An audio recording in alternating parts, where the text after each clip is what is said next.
El Ayuntamiento de Madrid les da la bienvenida al Centro de Cultura Contemporánea Conde Duque. La actividad va a comenzar. Les recordamos que apaguen sus teléfonos móviles.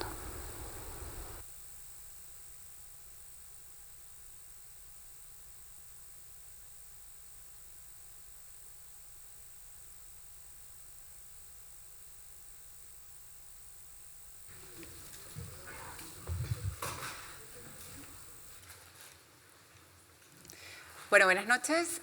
Muchas gracias por haber venido. Realmente siempre es una alegría ver esta sala tan llena y además hoy tenemos, como saben, una invitada muy especial.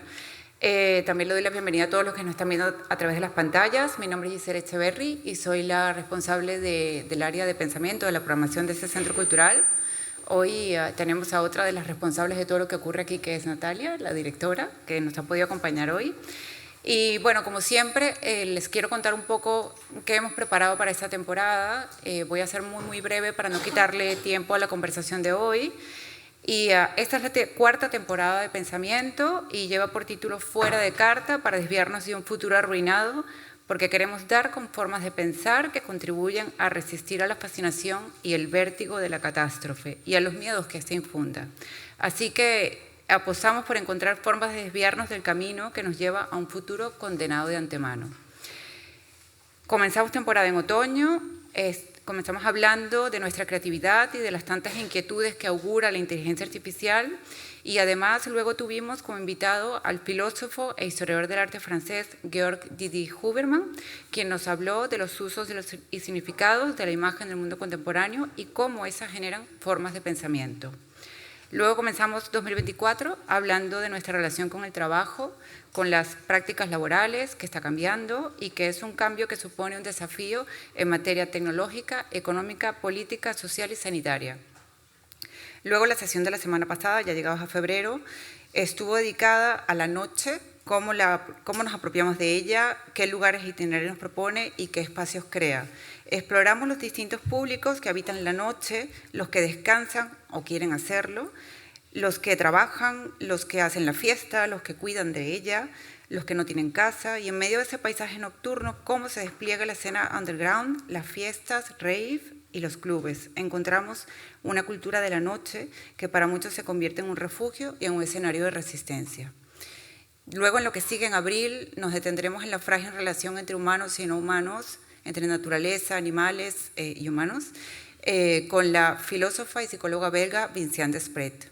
Y terminaremos nuestra temporada con una apuesta especial donde nos hemos unido 3 áreas de este centro cultural, cine, música y pensamiento, dedicadas al académico y crítico cultural británico Mark Fisher. Hoy estamos aquí, como saben, con la crítica cultural australiana Mckenzie Wark, quien va a conversar con Juan Evaristo Valls, y lo presento muy brevemente. Juan Evaristo es profesor de Filosofía de la Cultura en la Universidad Complutense de Madrid, miembro de los equipos de investigación Pensamiento Contemporáneo Postfundacional de la Universidad de Barcelona y Estética Contemporánea, Arte, Política y Sociedad de la Complutense de Madrid. Actualmente se interesa por las poéticas de la inoperancia y las políticas del deseo en el marco de una crítica a la subjetividad neoliberal. Es autor de los ensayos Georg Agamben, Política sin obra, y Metafísica de la pereza. Como siempre, muchas gracias a todos los compañeros del Conde Duque por su buen hacer. Quien quiera profundizar en el programa de pensamiento está todo en la página web, también quedan recogidos todos los vídeos. Y antes de despedirme quiero hacerles un señalamiento, y es que detrás de los asientos hay un pequeño QR donde podrán descargarse en la versión español de un texto que va a leer Mckenzie Wark durante la conversación. Y por último, ella va a estar firmando cuando terminemos la conversación fuera libros para todo el que quiera acercarse. Bueno, muchas gracias. Espero que todo esto que les he contado les parezca estimulante para seguir viniendo en los próximos meses.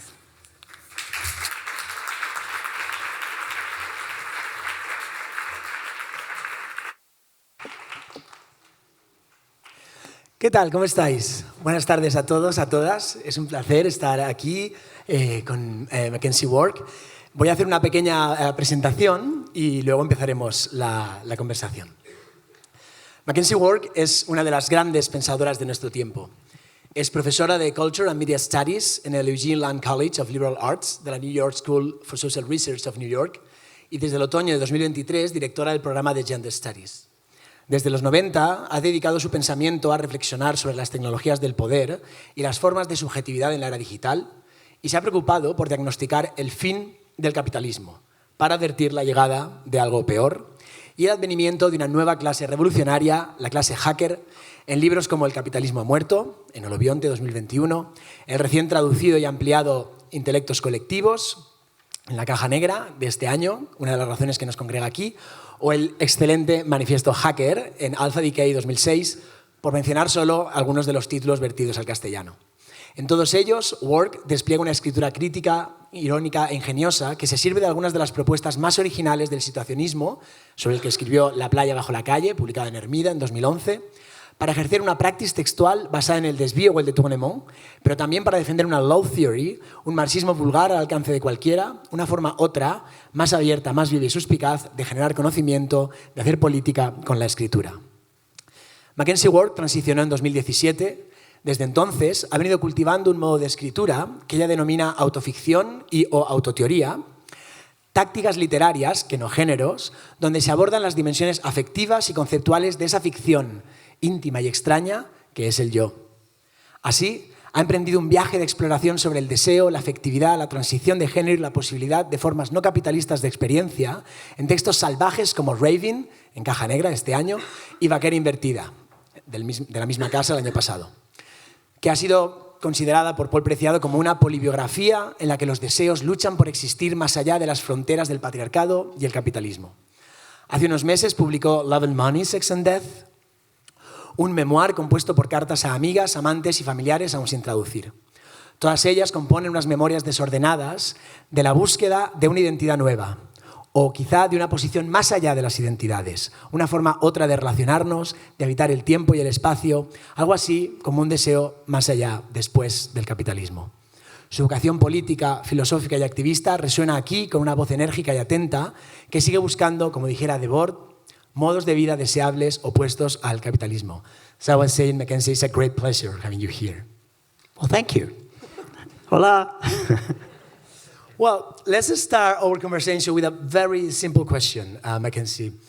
Is capital death? Yes. Oh, Jesus, really?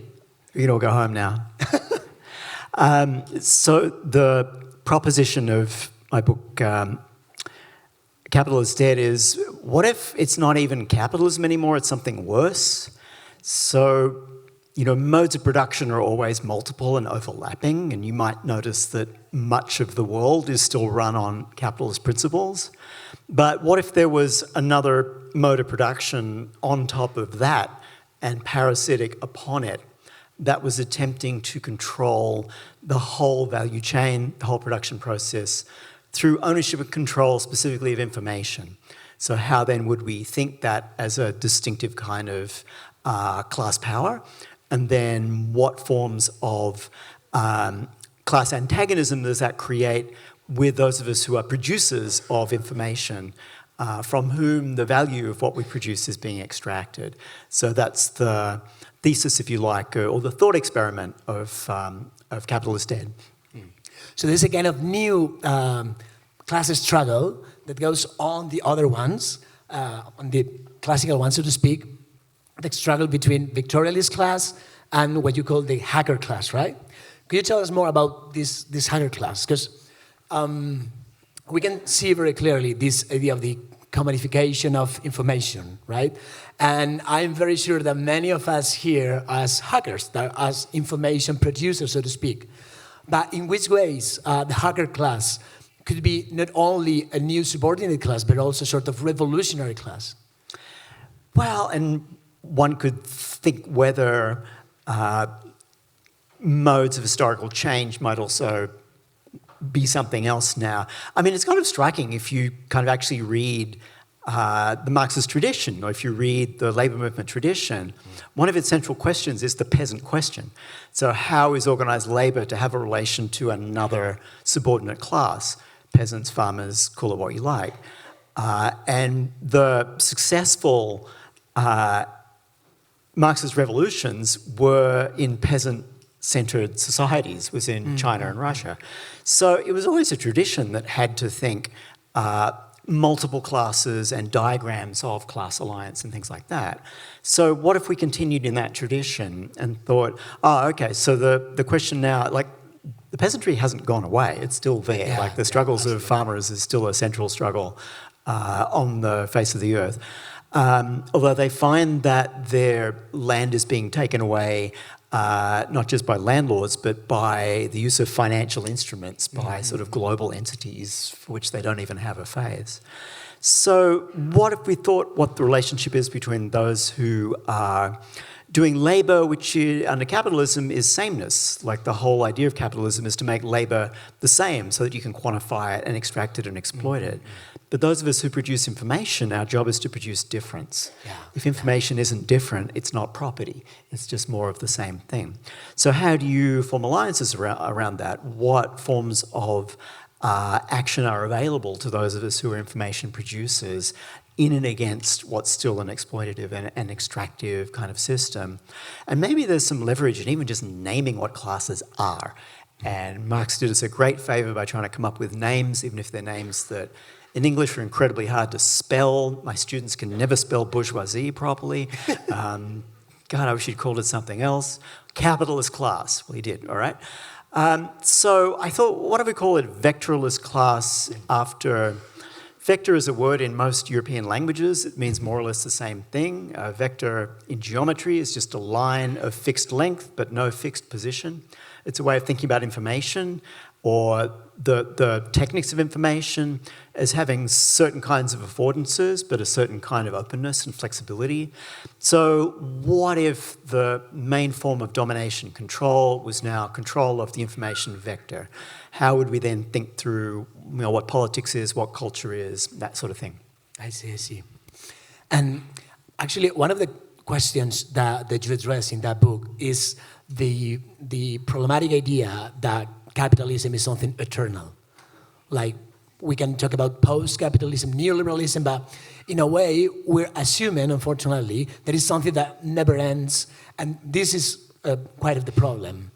And to that regard, precisely, we could think that is a matter of new information, that is a sort of digital production of difference that could make us aware that, that we're in another stage of civilization, so to speak, a certain, if you want, techno-feudalism, that's usually saying in the papers, but that precisely the solution, not the solution, but maybe one of the keys for these new strategies is that the hacker class be aware of this possibility of produce the difference, right? Yeah, and call it what you like. I'm not wedded to, call it hacker class if you want, call it digital labor, call it whatever you like. There's a fork in the road in the Marxist tradition, and on one side is Gramsci. There's multiple modes of production, there are multiple classes, politics is complicated. The other way to go is Georgi Lukács. Capital has become a totality, politics is really simple, capital is always an essence, there's always the same thing. That to me is the wrong fork to take. Let's back the truck up and go down the other path, where Gramsci is giving us tools to think about the complexity, he has a great word for the sediment within the social formation, its past layers. But Gramsci was also trying to think the new layers. Gramsci gave us the expression of Fordism. There was a new form of mass production and consumption emerging in the United States, even in the 30s, and he was aware of what that was. So let's go down that more kind of creative, inventive, open, exploratory way of thinking about political economy and then also sort of culture and the state and so forth, where we don't sort of simplify everything down to there's an essence of capitalism, which then starts to become eternal. It's always just capitalism with a modifier on the front, So we had monopoly capitalism, we had liberal capitalism, then we had monopoly capitalism, then we had neoliberal capitalism, and by that point it's just bad poetry. I mean... you've got your noun, capitalism, then you've got the modifier on front of it, neoliberal, which has a modifier on front of it, right? It's just like adding epicycles to sort of get the sun to go around the moon, And what if it's not even capitalism anymore, it's something worse? But a lot of it still has the texture and look and feel of capitalism because some of it still is. But the new emerges through the language of the old, and it's our job as critical theorists to put pressure on received language, even if that language is Marxist, and go, this language doesn't describe all of reality anymore. What does? I don't know, but that becomes an experiment, right? That's where we need a kind of a poetics, if you like, of thinking critically to describe the present, not in the same way that the sort of boosters of techno-capitalism would like, where everything is disruptive, blah-de-blah, but where we sort of see where the antagonisms are, we see the new forms of exploitation and extraction, and we come up with language for that. You know, like I think that's sort of really the intellectual component of political cultural struggle. Yeah. Yeah, so in the end, in a way, it's a matter of creativity or imagination, something very distant from what we're told academia is about, right? But regarding to that, classically, Deleuze claimed that creation was a powerful way of resistance, precisely because it was capable of interrupting the flux of communication that articulates societies of control, in his terms. But nowadays, as you claim I don't know if to follow that. Or, something that is very interesting to me is precisely your emphasis in working on language, or your faith in the political possibilities or the emancipatory possibilities of writing. But at the same time, I see very clearly that in this cognitive capitalism, or in the society of information, call it what you want, creation and creativity are either a sort of lure or decoy to reproduce mechanical labor, as you say as well, or just the new name of the imperative of productivity. That is, nowadays everybody has this exigence of being extraordinary, creative, lateral, different, etc. Right? There's this sort of excitation of desire, or this injunction of originality. So. I wonder if Deleuze's claim has still since nowadays. I mean, language gets co-opted and it gets worn out through overuse, and sometimes you need to sort of change it. And there was a struggle over many centuries to democratize creation and bring it down to earth, because it wasn't that long ago that only God created, right? Yeah. The best we could do is imitate that. Then we had special people who were poets, and they had a little bit of that creative power. And one of the struggles that's parallel to the struggle of labour is the struggle to democratise the capacity to be creative agents. So your work is not just the sort of repetition of factory labour. But you notice that creativity gets co-opted. I don't know if people get called creatives in Spanish. Like in English, it's sort of like a job, but all you're doing is like clicking like things on a website, and you're creative. And just processing data monotonously all the time. And the trick with if they sort of get you to think your job's creative, they can pay you less for it. Yeah, is how that little racket works, right? So I think to sort of recapture the kind of like grandeur of the chaotic power of the universe, which is where it's coming from in Deleuze, to sort of like rethink that in a slightly different language as the energy we want, rather than let's be creative. So we kind of like going click, click, click in a coffee shop on your laptop. Like that's not really creating anything, except value for somebody else. Yeah, there's this kind of dialectics between the production of difference of hackers and the imposition of reduce everything to an identity to modify it, as you were saying, right? I mean, everything comes for me from, and I'm not alone in thinking this, from popular energy, popular struggle, from what people do. It gets co-opted and extracted and turned against us. So you have to sort of think again. Like, why were Deleuze and Guattari so great? Because they lived through the failure of the revolution of 1968. Think again. Let's start again. Well, whatever that one was failed too. So think again, start again. As Beckett says, I can't go on, I'll go on. Yeah. To that regard, you you talk about the imaginal faculty of the subordinate classes. I found this expression beautiful. Because hackers class vulgar energies may even, I'm quoting capitalists, that in this practical inner world have some surprises in store. This, for me, is very related with your digital activism in the 90s and the idea that internet could precisely change and open this circulation of information, right? So what are these surprises of the imaginal faculty of subordinate classes? Yeah, there's this sort of idea of imaginal as it's not the individualized imagination, but a kind of collective practice and process of the imaginal. I got that from my colleague Chiara Battici at the New School, so I don't want to leave Chiara's name out of that. Yeah, I kind of, a lot of it for me comes from practice. Like the thing about theory and practice is that they never actually meet up. Like you can't actually get one to align with the other. But I learned so much from the struggles I was involved in and the artwork and the creation I was involved in and the energy of that moment in the late 80s, early 90s when the internet seemed like a playground nobody knew how to regulate. You know, there was a moment when no one knew how it was to be a business. And so we got to sort of outflank commodification on the front end. And we had a very different idea for what free information could be about. And we lost. We got totally defeated and we ended up with this nonsense. I'm sorry, we tried and we lost.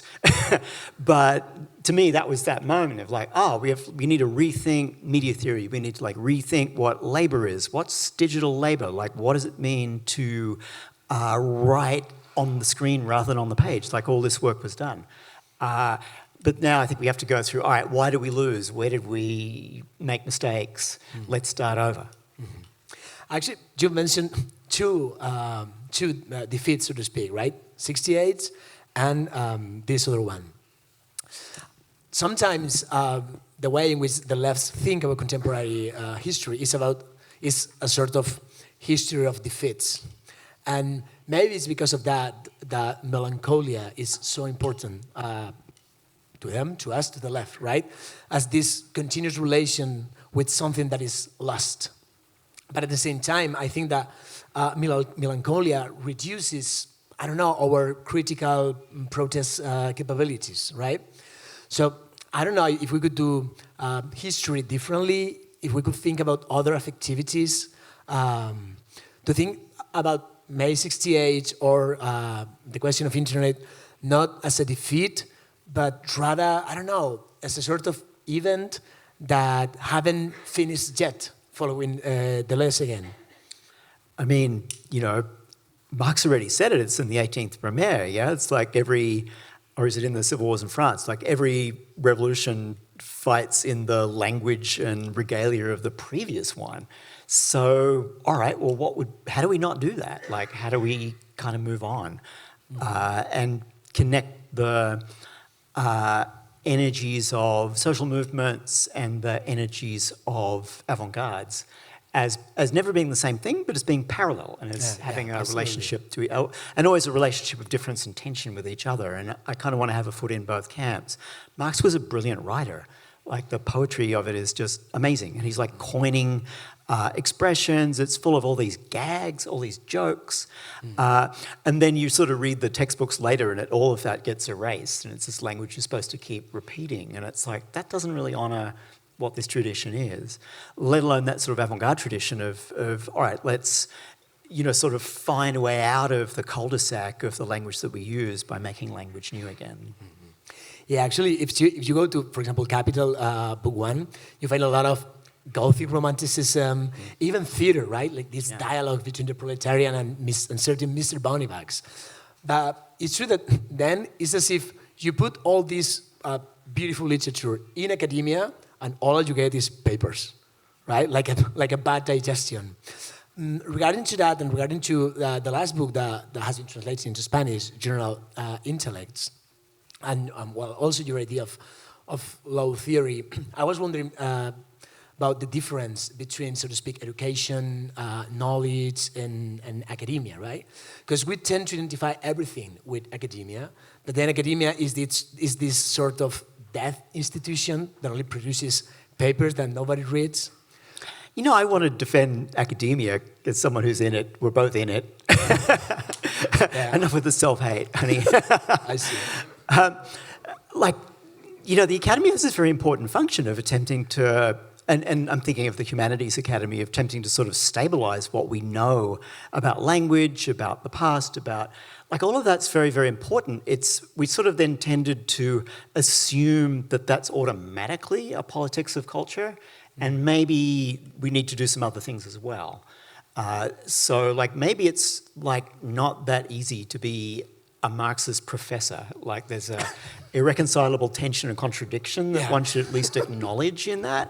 That the form of writing in one space is not the same as the other, but they're both important, they both matter.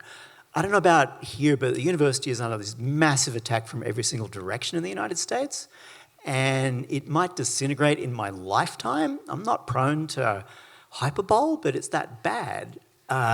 There's a lot of money invested in technical replacements for every piece of the university. There's political pressure on it from this new wave of fascism.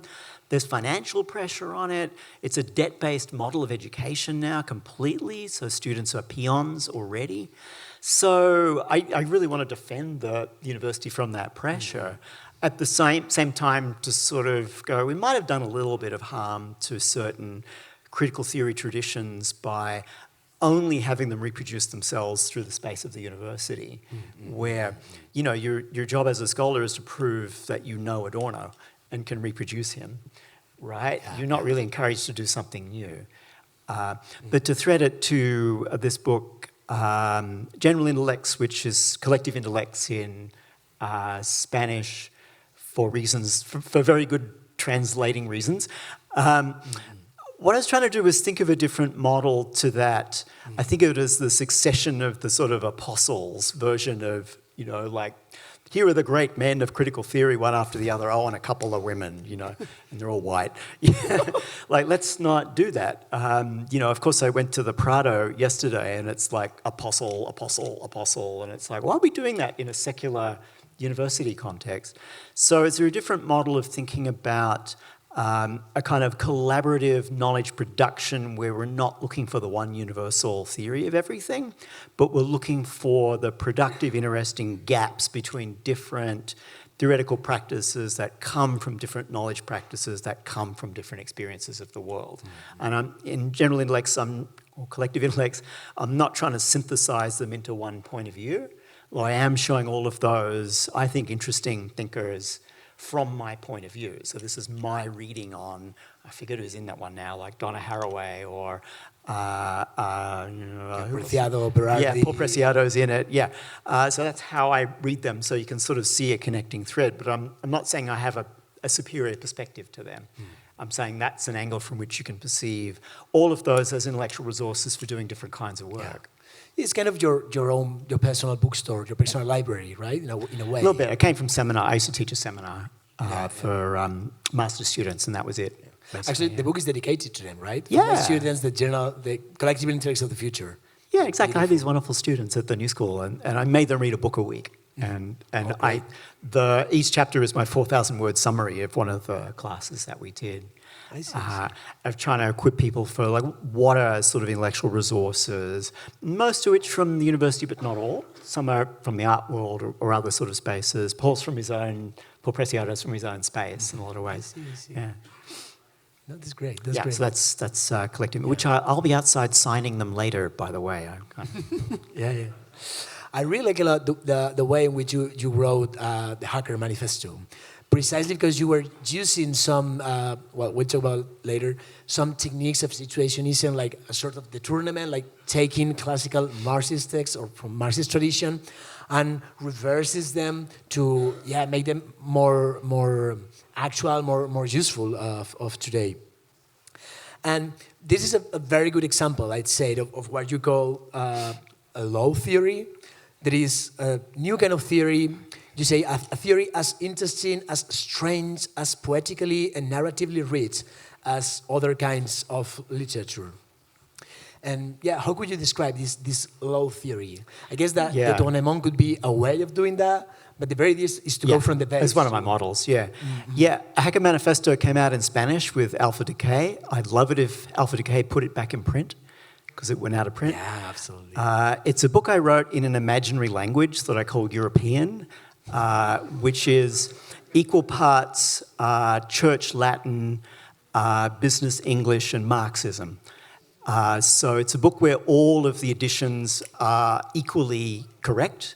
Like the English is also translated in my head from this imaginary language. And so it relies on all of the sort of proper nouns in it are pretty much the same in every European language. So the word for hacker in most European languages is hacker from business English. The word for manifesto is manifesto. The one word in that title you can't translate is a, because Romance languages don't have articles. So it's not the, it's a, Hacker Manifesto. Good times, yes. So I'd love it if that book was back in Spanish. If anybody wants to pick up the rights, do it again. And it's the one I'm best known for. And that it was an example of trying to think about, like, what would low theory be? I don't know if the expression high theory makes sense in Spanish, but in English, high theory was, you know, Derrida and Lacan. It was all, and Foucault. It was these sort of like important big names who all, nearly all, studied at the École Normale, had prestigious posts in the second-tier universities in the French system. That was high theory, and it came to America through Yale. Yale created deconstruction, the University of California, Irvine, you know. So that was high theory. So what's low theory? It's not the opposite of that. There's a continuum, but what's the conceptual practices that's more closely connected to social movements? That's the conceptual version of thinking from below. And I wanted to write more in that space and from that point of view. So yeah, Hacker Manifesto came out of not my academic studies. I was teaching comparative literature at SUNY Binghamton at the time. It came out of involvement in this sort of avant-garde movement around, you know, free culture, free information, you know, let's get the internet to everybody. We were trying to use the internet to create spaces of communication between Western and Eastern Europe, because the wall had just come down. Yes. So how do we find our friends and create a pan-European political space? Again, obviously, we lost yet again. But we tried. We tried, right? We can't go on, we'll go on. So yeah, that'll be low theory, like what's the conceptual practices coming up from below? And which will sometimes use those languages from above. You know, I was introduced to Foucault by people involved in gay liberation in Sydney, who gave me pirate photocopies. I didn't learn about it in the seminar, that came later. So yeah, that's the sort of practice of low theory, if you like. I really like this. Which is a term that Jack Halberstam coined. I didn't coin it. Okay. But I really like this idea of thinking from below. This is also related with your defense or your apology to one of vulgar Marxism, right? Marxism for everybody in a way. Yeah, like vulgar Marxism is used as an insult in the entire Marxist tradition. And it's like, what's wrong with the vulgar? The vulgar is the popular. The vulgar is everyday life. The vulgar is the people. The vulgar is sexuality and a good time. So you want genteel Marxism? You want bourgeois Marxism? You want neoliberal Marxism? It seems some people do. So let's have vulgar Marxism, which will be a little sexy and a little rude, but have a little popular energy in it, you know? Like a novel by Pasolini. Absolutely. Those are pretty vulgar. Yeah, exactly. He's one of our guys. Yeah. Or girls. Regarding this Hacker Manifesto and the way you wrote it by paragraphs with a very sharp and direct style, it's really related to situationism. It's one of your major topics of research. Oh, yes, where you're going with that question. I went somewhere else. Oh. Yeah, and my book on situationists is in Spanish as well, yeah? Yeah, So that one's out there, Vida, Yeah. That was you know, I got to confess as a scholar, I'm not great at the archive. In the humanities, that's really what you're supposed to be about. I'm better at field work. I love to interview people. And members of the Situationists International were still alive 20 years ago when I started to write it, 10, 20 years ago.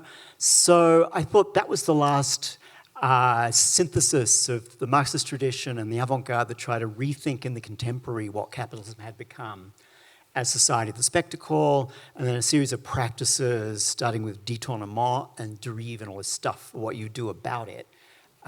So I wanted to connect to that last sort of link in the chain of the historic recognized avant-gardes and sort of write about it in a way that made it available for my own students, who didn't relate to the other books about it at the time. So yeah, I got to meet Michelle Bernstein, and I want to put the women back in the story, right? So I went and talked to Michelle Bernstein and Jacqueline de Jong and so on to kind of like, okay, so that was a set of practices, and I sort of got what happened to capitalism and culture circa 1960 to 68. What can I learn from that? Yeah. So yeah, that was, and the practice of constructed dérive. Let's wander the city and find another city for another life.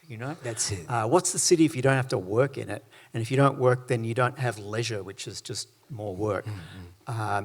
And then what's a constructed situation? Can we create situations that sort of embody in miniature the life we want?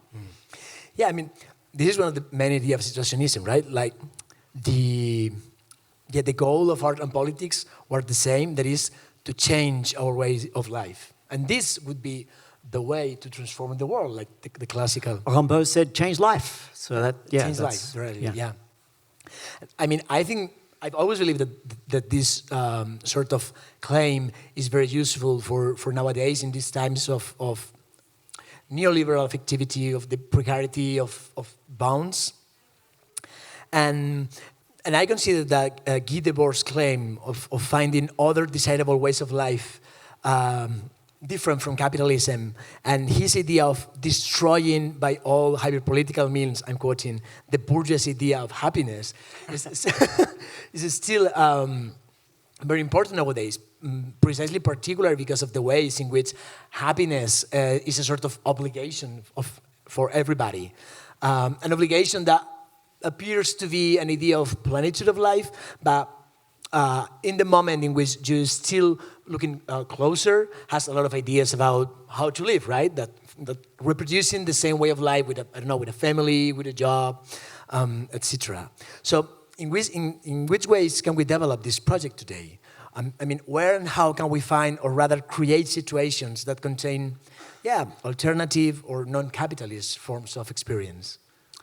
Yeah, and we might want to set the bar pretty low in terms of where and when do we stop staring at our phone all the frickin' time? It's a low bar, but where's the space that's interesting enough that people don't have to pick their phone up every 5 minutes?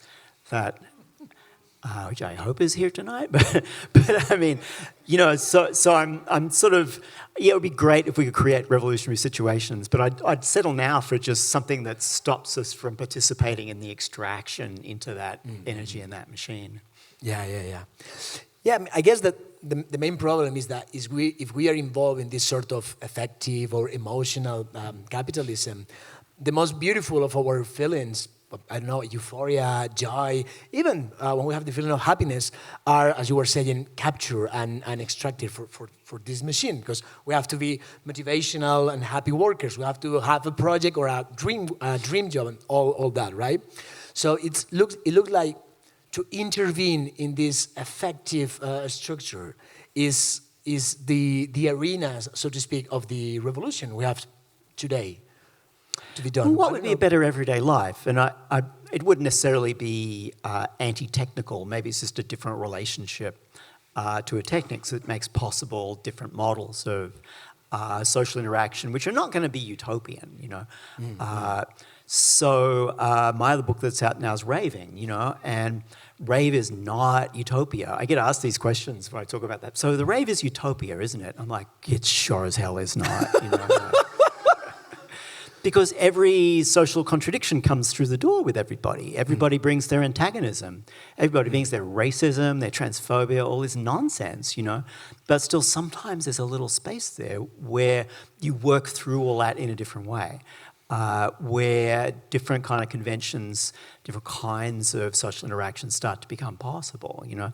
So it's not the only example, but that's just one of those little places where it's like, oh, we could just like practice being around each other in a different way. We could practice a kind of intimacy that doesn't always have to be sexualized, but it's also okay if it is. Where we're in relation to each other's bodies. There's a techniques, because I really love sub bass, you know, like I want to hear that great thumping kind of beat. But we're not on our phones all the time, you know. And also no one knows where it is. We didn't tell everybody. It's not on TikTok, you know. So like, where are those spaces and how do we practice those things? Like that seems to me to be like a minimal practice. Like we tend to like freight these things with too much expectation sometimes, you know, it's like, let's create this thing that will be revolutionary and utopian and no, let's just have a good party, you know, where, you know, where some bad shit will happen, but we'll cry about it after and everything will be fine, you know, but everybody will be like, yeah, that was a top night. Yeah, absolutely. And why don't you have this little reading we prepared to give us an idea of what you can trying to get a segue. I'm going to read for just a few minutes a text that's connected to this other book, Raving. Thank you. So if you want to start that beat for me.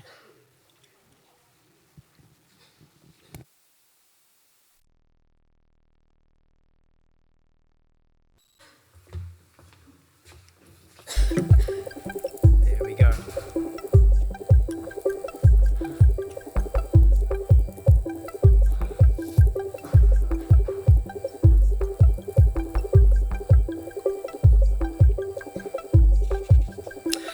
We go to sleep early, to get up early to go to the rave. It's 4 a.m, we eat light, get caffeine in our bodies, drop some edibles, pick outfits. We wear light jackets. It's spring, but not warm yet. We pack rave bags, check the location, call a car. Dark streets, indigo night, shiny stars.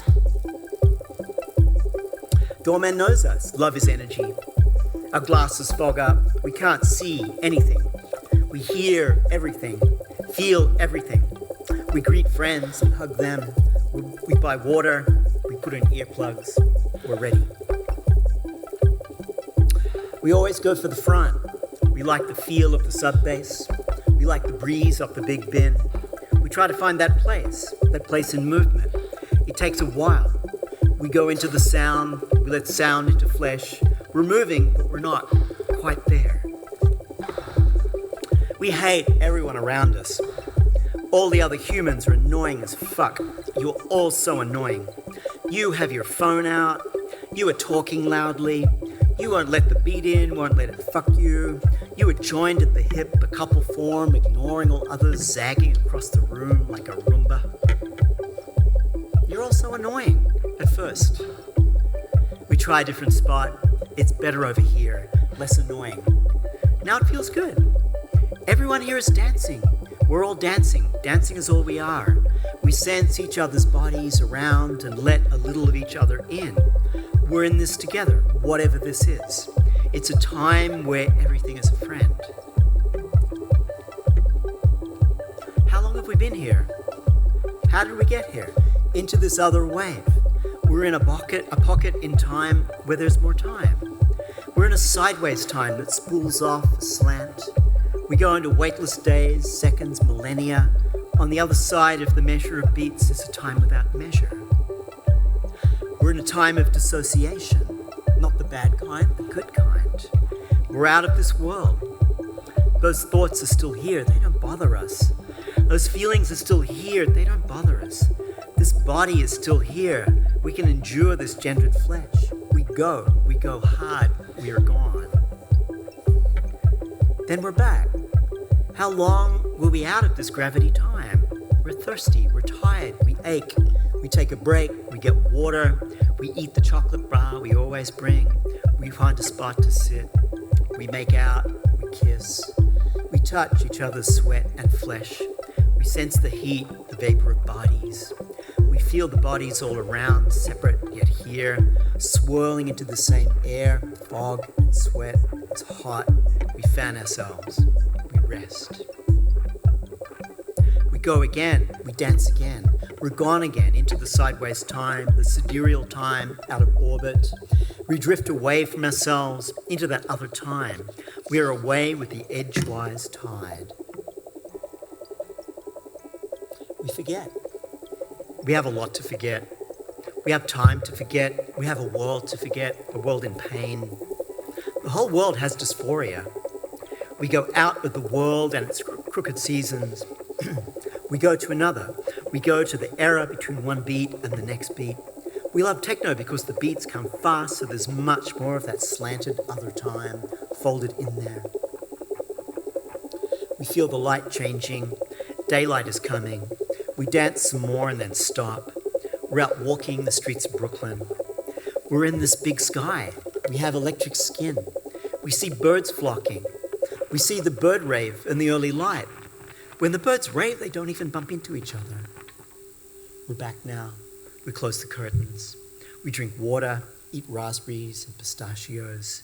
We peel off our rave coats. We don't shower. We lie in bed. We touch. I think I'll end there. Thank you.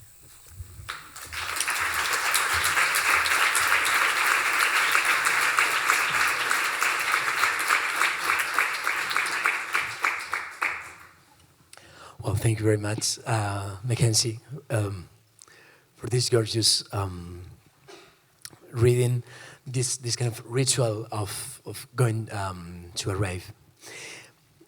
I found very beautiful that you defended in raving that rave are a situation, that raves are a situation, and being coherent with that, you propose a different temporality, a different space. And even if, as you were saying, everybody goes to a rave with antagonism and contradiction and violence and hate, that's why they're all so annoying, right? In the end, dancing is all what we are, right, as you were saying.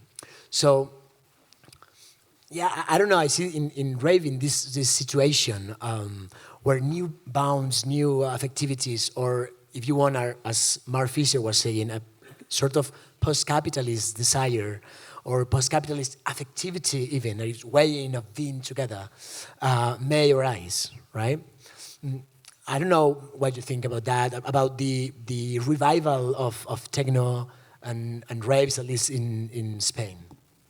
Yeah, I don't know about raves in Spain because when I'm, like on tour like this, I usually don't go out. I go back to the hotel room, and go back to sleep because I'm 62 years old. I gotta watch my energy, And particularly since I did this book, Raving, everybody's like, "You coming to the party?" And I'm like, "No."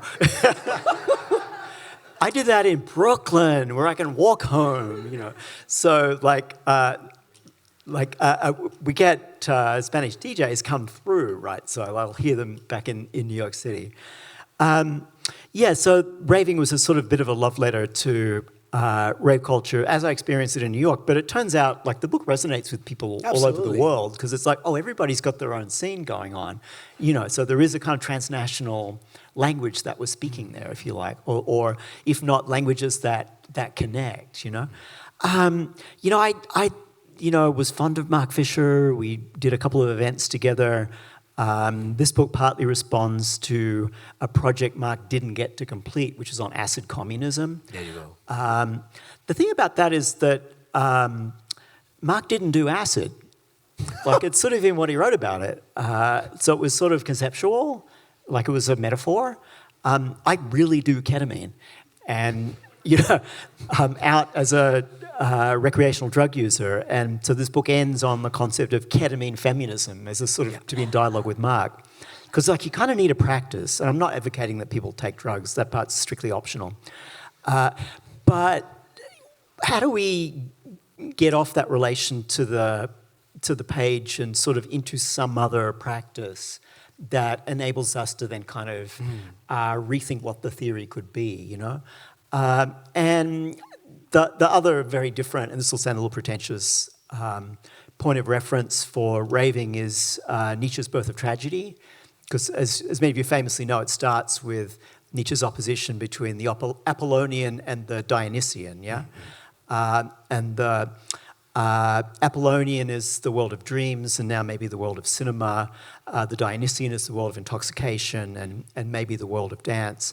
Although Nietzsche then goes on to say, but I don't mean the Dionysian of the barbarians with their weird sexual practices and their, you know, and I'm like, uptight German nonsense, you know, like, honey, I'm really here for the barbarian rave, you know, like I wanted to write the book that Nietzsche couldn't write, you know, it's like, it's walking around on the mountain, you're going to get a certain point of view, but, you know, in the party, in the morning, in the fog, in Brooklyn, you're going to get a different point of view. So that was sort of, you know, it's a very vulgar book in that sense. Yeah, yeah. Actually, I mean, Mark Fisher in Ghost of My Lives, analyzing a lot of music, speaks about depression and melancholia. And in Raven, just speaks about euphoria, right? This is related with the other question I was proposing. In this sense, could we find in euphoria, or in key euphoria, as you describe it, yeah, a sort of affectivity that could be very useful for dissidents, or emancipation? That could, yeah, well, let's work all about like cognitive states, and where it's possible, it isn't always possible, but sort of free them from medicalization and psychiatric authority. I'm also out as a transsexual, and part of that struggle is to liberate our lives from the authority of, you know, fucking doctors and psychiatrists who do not know a damn thing about us, but think they can rule our fucking lives and have done for a century. And that includes psychoanalysis. So what's the possibilities of the forms of cognition that any kind of person has? So I'm not particularly prone to depression. I'm prone to mania. Like I sort of skew upwards more than down. I get racing thoughts and megalomania. I concoct projects for the next 12 books, which will be a grand series. You know, it's like, anybody has mania, you know what this is like, you know. And I learned not to involve other people in those projects. Like, that was a very hard lesson. And because it'll simmer down, and it's kind of unpleasant when you roll back down off it, but that's my life, right? And I haven't medicalized that. Some people would, and I'm not, no judgments about that, right? But yeah, how do you think different cognitive, affective spaces of possibility? Do people use the term neurotypical in Spanish? Is this a thing here? Yeah, I've never met anybody who's neurotypical. I don't think it exists. Everybody is some deviation from a non-existent norm.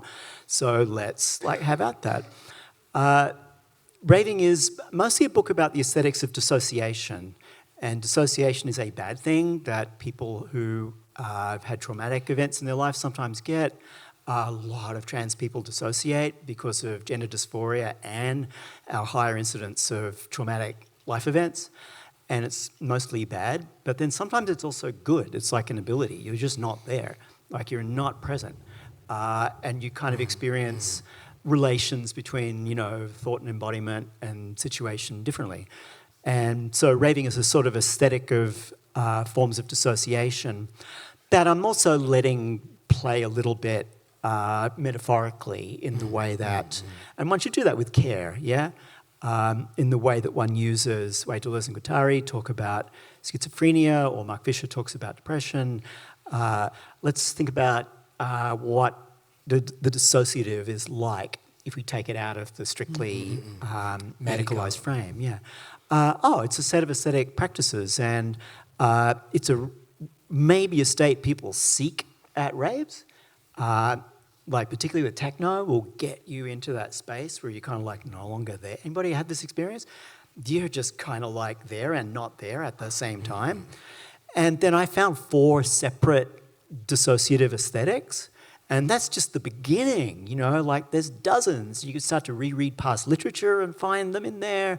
You could go to different kind of parties and get different ones out of it, try a different mix of chemistry and get, so I just think there's like the beginnings of, let's explore that sort of space and sort of think it then also a little bit, world historically, it's like the world's completely fucked, and on some level we all know it, and to be able to not be present in it for a minute is what lets you come back. What lets you come back not permanently exhausted by it, yeah? So raving is about sort of a sideways time. Figures of temporality are a whole like little literature in itself, from Benjamin's Messianic time to Halberstam's queer time, to the accelerationists, et cetera, right? So it's none of the above, sideways time. What if there's an aesthetic that lets time sort of feel like it spools out sideways? And maybe that's what we have at the moment when the possible good futures are kind of diminishing. But we will still struggle for them when we come back from the party. Yeah, that's great. All of that is mostly facilitated for techno music. You say in other interviews that techno music is a sort of alien music.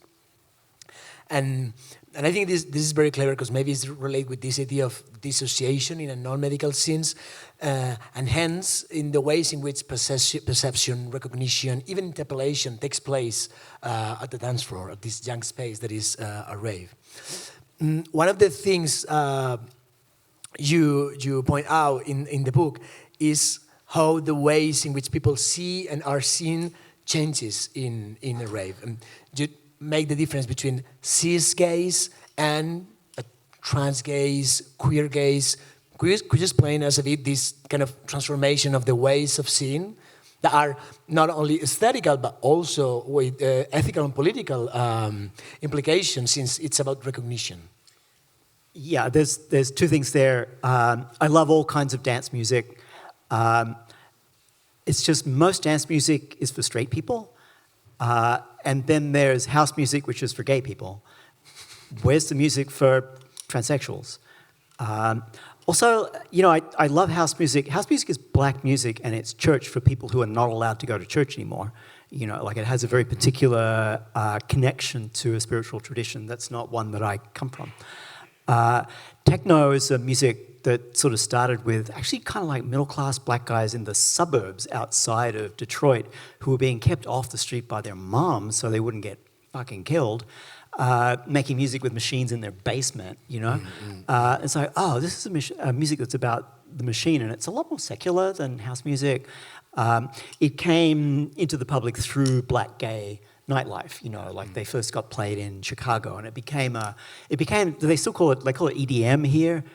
I don't know what the fuck that is, you know. Like, techno turned into these, like, it's always like white guys with shaved heads in T-shirts that don't fit, going like this behind the decks. Like, who the fuck are these guys? I don't care about any of that, right? Techno is black music, and it's better if it comes from black and queer people because that's the heart. Like, that's where it really comes from. But that techno is going to be a little different to the house music vibe that connects a little bit more to black church, you know? So yeah, I kind of love techno, and it sort of has a different relation to musical form and to temporality, and it's much more interested in sound textures and things like that, you know? So yeah, and techno ended up being like queer music because house music is gay music, like meaning gay men. I love dancing with gay men, but they will just knock me over to go talk to each other, you know? Like, I'm just not there. So there's a slightly different space. I don't know about in Spain, but in New York that were created around techno, you know? Think about the dance floor. A good dance floor, you cannot see a goddamn thing because the lights are flashing, it's full of fog. People do fog here. I love fog. And also rave rain, right? Everybody sweats so much in this small room that the fog is condensing and then falling on, like it's raining on you. Cannot see anything. So it shifts the balance of the senses, right? So it's much less about the visual. The heresy to say this about techno, you don't even listen to it, you feel it through your body. Yeah, I always go with earplugs. Yeah, I'm not sort of listening, I'm feeling it. So what happens if we shift sense ratios? This gets us to the sort of Canadian School of Media Studies and McLuhan and all that. But maybe that's a good thing, get away from the visual. And why is that appealing to connect it up then for me as a transsexual woman? Because I'm not visible in it, right? And the thing I'm dealing with, oh my God, what is it with Madrid with people fucking staring at me on the street all the time? I'm sorry, I love this town, but it's like I'm getting this like, Yeah. am I the first transsexual you ever fucking saw? And you should see the like boring ass outfits these people are wearing that give me this, and their boring ass gender presentation. I don't mean to bag out your city, but like just stop staring at interesting transsexuals, you know? You know, you were blessed with this for the 5 seconds as I walk past you, and just take it in and get out of my way, you know? So, sorry, but I was just really feeling that today. I was like, maybe it's a part of town I was walking around in, you know, it was like, yeah, fuck off. So that's the cis gaze, yeah? Like that is the gaze that feels that it's entitled to judge everybody's relationship to gender and to categorize it and to figure out who to exclude. And it excludes in 2 directions, which is interesting. It excludes in the lesser than category, but it also excludes in the more than category. So if you're non-gender conforming, if you're a non-passing trans woman or something like that, you can either be treated like dirt a lot of the time, or you can be fabulous, but you don't get to be ordinary. You don't get to just be ordinary in the street, you know? I get it why a lot of trans people want to pass, you know, because it's, Jesus, it's just so much, oh my God, do I have to be special again here? You know, hi. It's just fucking exhausting, you know? So that's the cis gaze, and it's, trans people do it to each other, like it's not an individual thing, it's a structure of perception, yeah? And it's connected to violence, and it's connected to colonial violence, it's connected to the imposition of a kind of like church-mandated, you know, sort of like regime of what the genders are and what they're supposed to do that was imposed by force in the colonial world around what's now San Diego and California. The Spanish called them the Joya, the jewels, were a gender that they didn't understand. They thought they were sodomites, so they had them all attacked with vicious dogs to the point of death.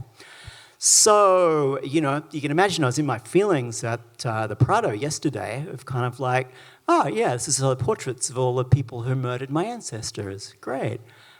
There's even a giant portrait of the auto da fe being issued for all of the people who were criminals of a religious order. And I'm like, which of my brothers and sisters and others got murdered on the day that this painting is of, right? That's the cis gaze, and it's still there. I'm kind of over it. Many of us are, because it's not fun for cis people either, because it's all end policing how cis people are allowed to do gender, and it's really boring. You're supposed to do these things if you're a woman. You're supposed to do those things if you're a man. You get all this extra kind of power if you're a man, but it's also really constraining and restricting. Like, why even do all this shit? So I'm not advocating abolishing gender altogether, because gender is also fun and it's how you experience sexuality and a lot of things. Can we abolish the compulsory imposition and hierarchy of gender so we can play with it? That would be ketamine feminism. I mean, thank you so much. Gracias. I mean, this has been great. Hey, you're welcome. To know that Madrid... Yeah.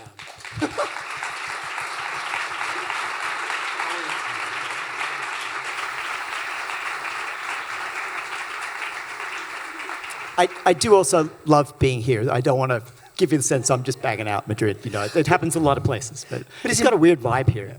It's important to realize that, in a way, Madrid is the kingdom of cis gays. Yeah.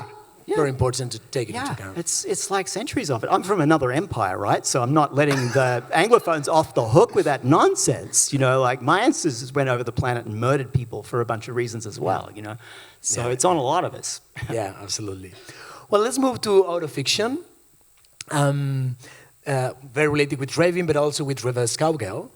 The Argentinian writer Camila Sosa Villada said that literature is an act of travestism because it tries to build something new with old codes. It's very related to what you were saying.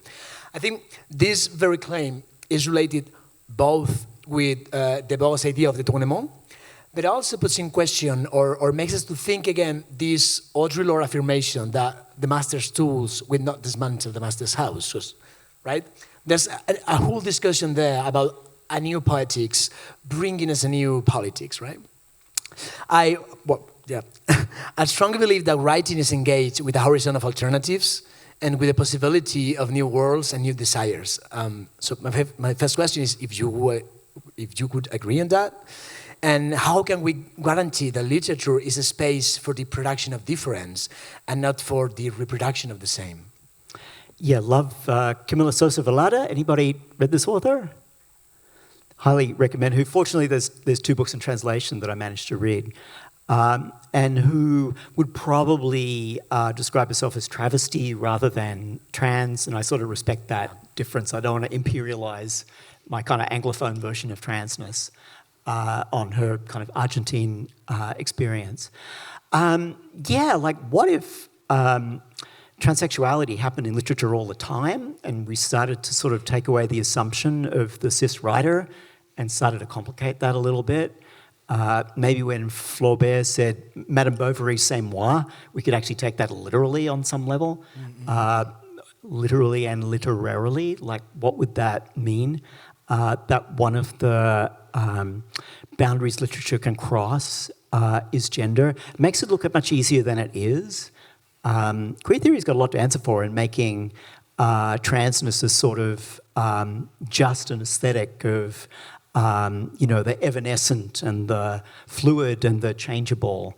It's like transition's really fucking hard, like it took me a few years to make this, it's physical, it's embodied. It's really not quite the same thing. But in writing, one gets a space of possibility for things that one might, then, as we say in English, fuck around and find out. Like what happens if you attempt that? And it's kind of important to have writing that makes all of those things possible. In the Anglophone world, Penguin Random House is like half of publishing at this point, and then half of people buy their books from Amazon. So you're in the grip of two kind of monopolized culture industries, one of which is not even a culture industry. So, like the spaces of literary production and creation tend to be a little bit off to the side of that, Like sometimes the interesting stuff's going to come around the edges. It's not going to kind of get picked up in that system. And maybe we have to kind of create our own reading and writing communities. I mean, the reason I have this piece to read with a track that I had made under it is that I've been doing this in nightclubs. We do this series called Writing on Raving, and it's like, well, Rave World, might like to have this parallel space for writing and thinking and reflecting and processing and creating in this different medium. And it turns out it works, and we've been doing this show for 2 years now, and some people read with beats and some people don't, but let's sort of read and write and create a literary community building out of the space of nightlife and see what that's like. Or in New York, there's a whole, not just trans literary culture, but trans women specifically have our own writing community. Absolutely. Everybody else is welcome, right? But that's the center of it, So let's create that space, Let's create those spaces. Rather than there being in literature as in theory some great sort of canonic succession of the great names, well, those are now what the market decided. Let's instead kind of create from the bottom up our own relation to art, culture, techniques, business. I think that's sort of more like the future of what it's going to be. Yeah, I hope. I see.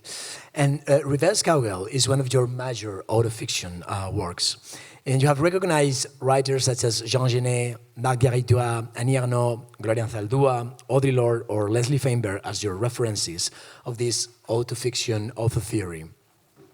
Nowadays, we can find as well writers doing an autofiction that could be related with yours, as Kate Sembrino or Maggie Nelson, but also others like Paul Di Preciado, Alana S. Portero, or even Roberta Marrero.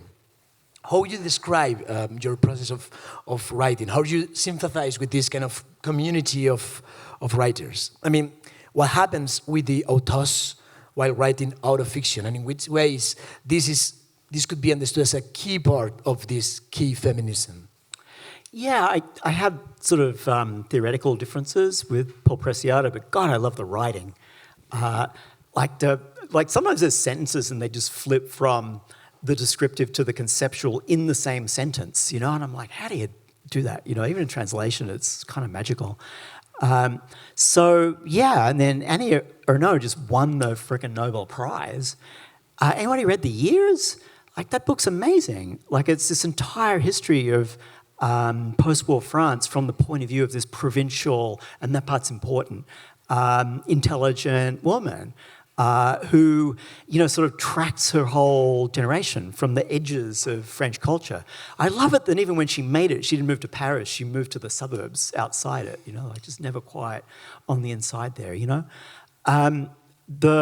there's other versions of autofiction, but the one that interests me are people who have to create the possibility of themselves being an author at the same time as creating the work. And for Renaud, she's a provincial outsider, yeah? She's from Normandy. Like at some point she decides not to go to the fancy academic school to which she's, got entry. She goes to teachers' college. I know so many people from my life that did exactly that, And it wasn't necessarily a bad choice, right? Because, I know people who missed out on that opportunity, but they knew that opportunity wasn't real because they weren't coming from intergenerational wealth, from intergenerational cultural capital. So, yeah, like what's the outsider point of view? And like Genet to me is, if autofiction isn't aware of Genet, it's not really doing what it's supposed to do, I know what Our Lady of the Flowers is called in Spanish, but, like he wrote this in prison. It's sort of masturbation fantasies that are probably about his/her actual previous life as something like a trans woman, Like it's hard to know, maybe he actually is the character that's in it, So I'm interested in the writing that does that at one and the same time is creating the possibility of writing, yeah, we're going to wind up, and the book itself. Footnote all of the people that you just mentioned. Right. Yeah, we can wind it up. Yeah. Well, thank you very much. Let's open the floor for some questions. We got 5 minutes. Anybody out there? 5 or 10? Oh, we'll have 10. kind of 10 minutes, so 10 minutos para preguntas del público.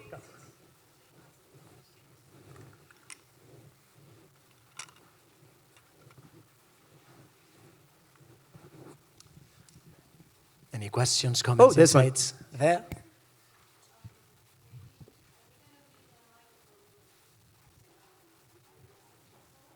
Coming.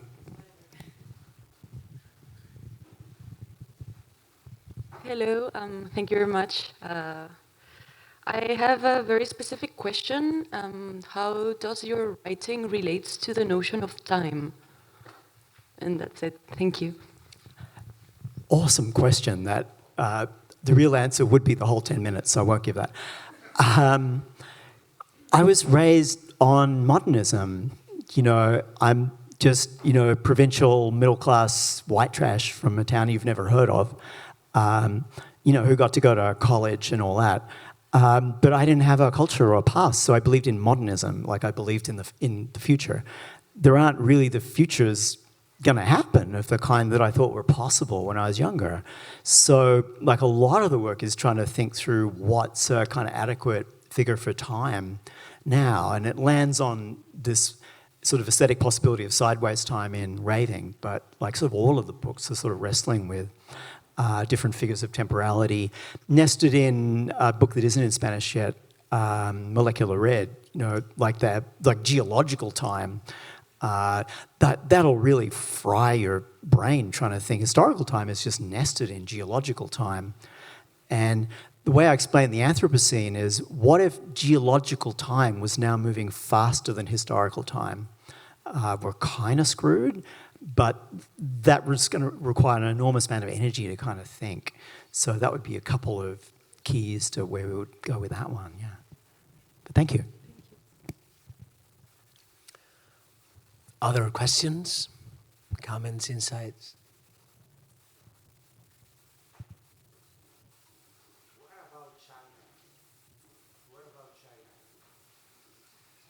That's also a big question. Like, thank you for that.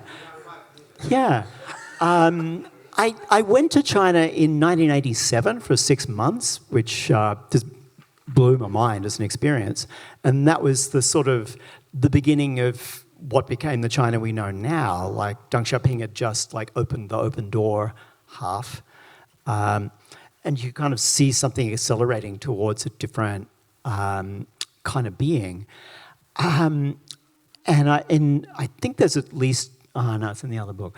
I've sort of tried to find sort of theorists, intellectuals from that world who I can then sort of read to try to get a a handle on it. But yeah, what if world history had recentered itself on the East and Europe is the periphery, as it was for most of world history, right? And what happens here doesn't really matter. But we get to like look on from the outside to see how did...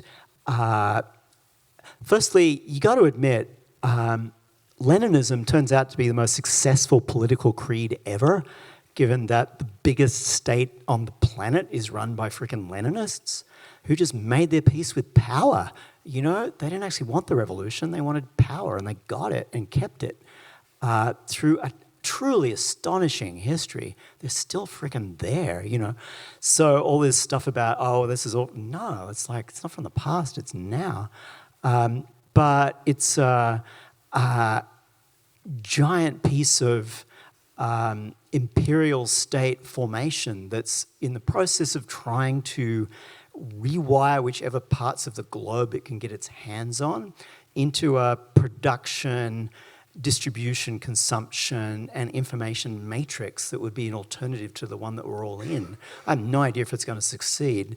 And of course, it's massively authoritarian in deeply unpleasant ways. But it's this attempt to remake world history. And the last ruling class on the planet that still thinks in historical times, that still thinks historically, is the Chinese one, which I find kind of disturbing and interesting. We may have time for, one last question. Like in the spirit of your works, like general intellect or sensoria, who is a thinker in any field that excites you at the moment? That's a difficult one, because like my mind is a complete blank because I've been on this stage for a minute.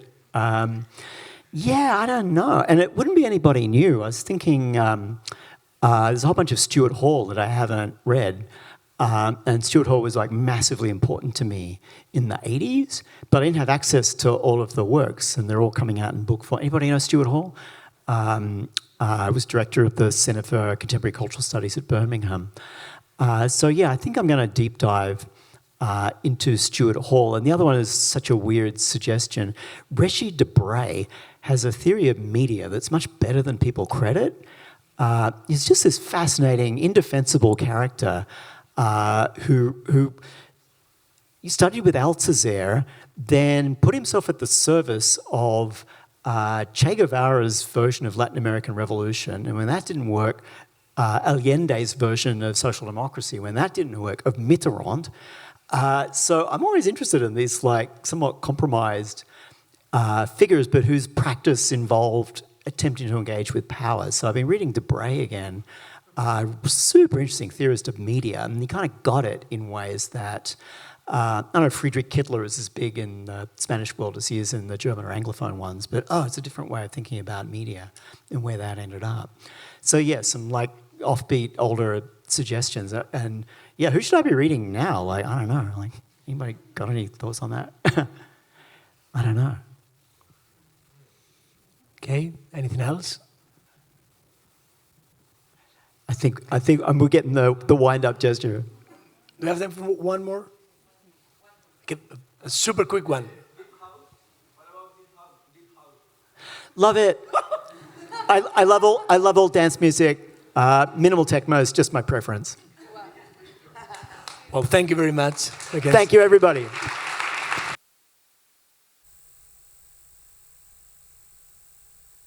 Muchas gracias por su asistencia. Esperamos volver a recibirles muy pronto.